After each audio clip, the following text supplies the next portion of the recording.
बाक्सा जिल्ला बनसु हिसाबै जों दिनै नैबेवहाय मिरु बनसुनि थिननायलाय जों दिनै नैबे हाबाफारिखौहाय लाफुंनो थाखाय साक्सेसफुल जाबाय होननानै आं बुंनांगोन। आरो लोगोसेनो जोंखौहाय मदद होदों जोंनि गोबां ओनसोलनिनो NGO आरो समाज सिबियारि आरो लोगोसेनो रायजो राजा जोंनि बे लकेल ओनसोलनिनो बिथांमोना जोंखौ जोबोद खस्थ'नि गेजेरजों दिनै सम दिहुननानै नैबे गरम बोथोर समावहाय हेफाजाब होफैदों।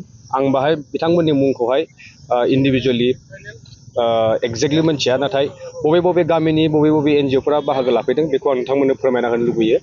जेरैहाय NGO हिसाबै दिनै जोंनि गेजेरावहाय गयबारिनि सायपात्रि NGOआ बिथांमोना नुजाफैनो हादों। लोगोसेनो बगामाथिनि गेरेमसा NGO बिथांमोना नुजाफैनो हादों आरो बोरिमाखा ओनसोलनि जनाखि NGOआबो नुजाफैनो हादों।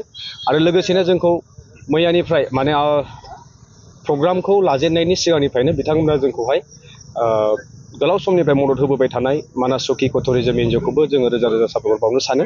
आरो लोगोसेनो उत्तर दंबान कमिटिनि रायजो राजा बिथांमोनाबो दिनै जोंनि गेजेराव नुजाफैदोंमोन।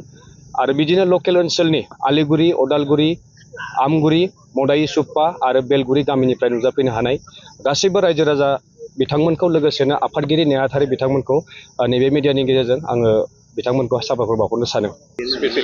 लोगोसेनो जोंनि ओनसोलनि मोननै BOPनि आमगुरि BOPनि SSP IC बिथांजों लोगोसे बिथांमोननि मावथि हान्जाफ्रा जोंखौ दिनै मदद होफैदों। आरो उत्तर कुसिनि BOPनि IC इनचार्ज बिथांजों लोगोसे बिथांनि मावथि लोगो बिथांमोना जोंखौ हेफाजाब होफैनो हादों। बिफाननि DFO सार बिथाङाबो दिनै नैबे हाबाफारियावहाय नुजाफैदोंमोन आरो लोगोसेनो बिथांजों रेन्जार बिथांमोनाबो दिनै जोंखौहाय मदद होफैनायखौ जों नुनो मोनदों। आरो बिनि थाखाय बिथांमोननिसिम आङो बनसु आफाद बाक्सा जिल्लानि जानानै रोजा रोजा साबायखर बावहरनो सानो।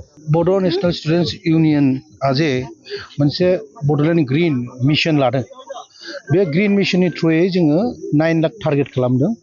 जे जों बुंनो हाया बे माब्ला जोबगोन, खिन्थु बे मिशन एबा मुभमेन्टनि थ्रुयैनो जों नट अनलि बिफां गायनाय बेखौल' जों गोसो होआखै, जोंनि बे फरेस्ट भिलेजनि आन्डाराव जेसेबां स्टेक हल्डार्स, जेसेबां माने बाय थागिबिफोर दं, बेफोरनि सायावबो जों इडुकेसननि सायावबो जोङो एवारनेस खालामनांगोन। आरो बिफांखौ जाहाथे बयबो गायो बेखौबो इनकारेज खालामगोन। जा दिनै जों बनसुनि लिडिं लानाय लोगो लोगोनो जोङो 28 एप्रिलनिफ्राय स्टार्ट खालामदों। दा दिनै बनसुआ जेब्लानाखि बे मुभमेन्टखौ आरम्भ खालामदों, बाहाय गोबां NGO, क्लाब्स आरो माखासे इन्सटिटिउसन बिथांमोनाबो लोब लोब बाहागो लादों, दाब दाब जायगायाव गायदों। दा बे गायनाया नट अनलि फर बनसुनि थाखाय गायदों बे नङा, खिन्थु जोंनि इयुन जोलैनि थाखाय बिथांमोनाबो गायदों। आरो बे इनिसियेटिभखौ बनसुआ लानायनि उनावहाय जोंनि जे बे बिफां गायनायनि गोनांथिखौ जेब्ला बुंदों, अब्ला बहुद NGOसफ्रा बेबायदि लोब लोब बाहागो लादों। जों बयबो जेसेबां बाहागो लागिरि अर्गेनाइजेसनफोर दं बिथांमोनखौ जों बनसु तरफनिफ्राय जेब्लाबो साबायखर बावो। आरो जों जेब्लाबो माने बेबायदि मोनसे उद्देश्ययैनो थांबाय थानो हागोन होननानै जों सानो। आरो मोनसे जिनिसखौ जों बुंनो नागिरदों, मा बे हाग्रा ओनसोलाव थानाय जों माखासे स्पेसिसनि जानाय आदार, जेरै मैदेर बिथांमोननि जानायनि आदारनि सायावबो जों बिफां गायदों। माखासे इन्डिजिनियास स्पेसिसनि सायावबो जोङो नलेजखौ लादों, दा बिसोरखौ बोरै प्रिजार्भ खालामनांगौ। ओमफ्राय मोनसे जिनिसखौ बुंदों जे इन्टारेस्टिं पइन्ट, बे इन्टारेस्टिं पइन्टआनो जाहैबाय जोंनि आसामाव लायन गैया। दा जों हायोब्ला लायनखौबो बेहाय लाबोनाया मोजां।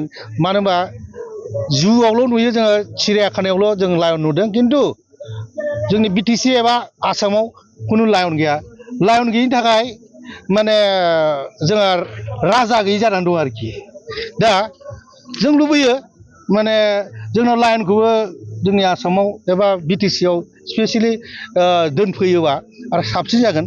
जों बेखौ नोंथांमोननि मिडियानिफ्राय जों माने जोङो बाक्सा जिल्ला बनसुनिफ्राय जि दंफां गायनाय हाबाफारि बियो फुंनिफ्राय जागासिनो दङ आरो खोब मोजाङै माने गायगासिनो दङ, बयबो हेफाजाब होलायदों।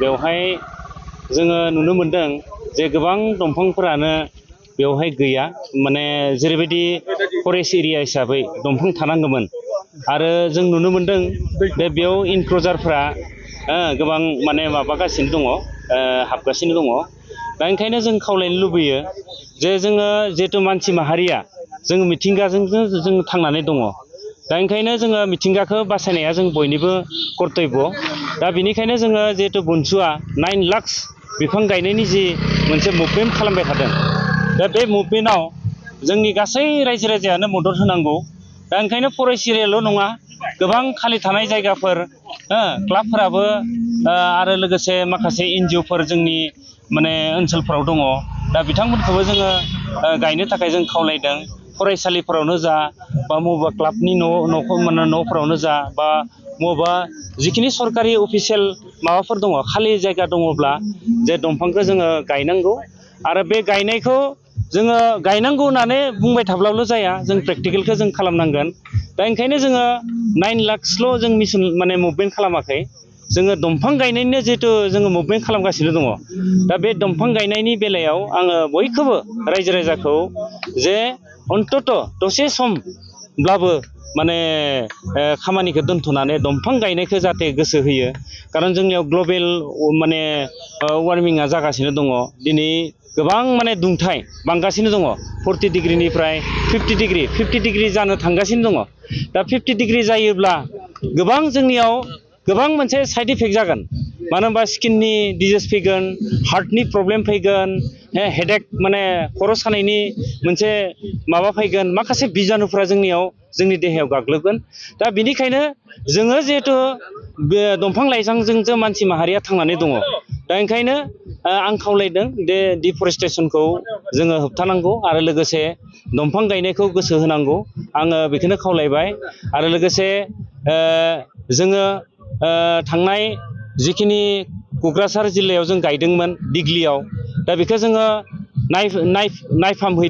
नायफामहैनायाव जिखिनि जोङो थांनाय समाव जोङो दिग्लियाव गायनाया दंफांफ्रा गासिबो थांजोबदों माने मोजां अबस्थायाव दङ दा बिनिखायनो जोङो जोबोद गोजोनदों आरो लोगोसे चिराङाव जोङो दावखा होननाय मोनसे जायगायाव गायदोंमोन दा बिनि दंफांफ्राबो माने गासिबो थांजोब्बाय माने गोथां जिबित अबस्थायाव दङ दा ओंखायनो जोङो हुप खालामनो हायो जे खम समनि गेजेराव जोङो मोजां फिथाइ मोनगोन आरो अनलि बे बोसोरल' नङा जोङो बोसोरफ्रोमबो दंफांखौ जोङो खालि जायगा नुयोब्लानो जाहाथे गायो गायनानै जाहाथे जोंनि बे बड'लेण्डखौ समायना जाहाथे ग्रिन मोनसे बड'लेण्ड सोरजिनो थाखाय बयबो हेफाजाब होगोन होननानै खावलायबाय